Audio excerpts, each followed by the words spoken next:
First, we need to take the tire off the car using a 21 mil socket. I am using air tools because my wife's dad's a beauty. Next, grab a 14 mil socket and take the 2 caliper bolts off. Once the caliper is off, look to see if the piston is seized. Try spinning it clockwise to see if it moves. If it's not, next check the slider bolts. They should be able to move like this. Not like this, she's sticking good. No movement at all. These bolts just pop out. You should lube this up each time you change your brakes, so it doesn't seize like the previous video showed. Now try getting the seized slide bolt out with pliers. That shit didn't work.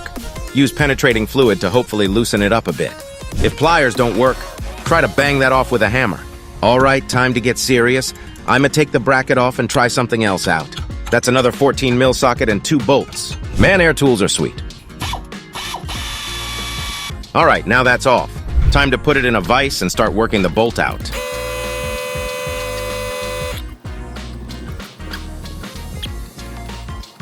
Like butter. Now take brake cleaner and start spraying to clean all the rust out. Do the same with slider bolts. Make sure you lube it nice and good. All right, I needed a new slider bolt, so I decided to use the new bracket off the caliper I bought. Yeah, this will work perfect.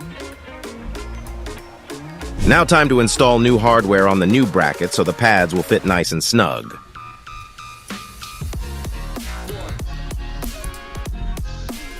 I got lucky it was just a seized slider bolt, but sometimes it can be the piston.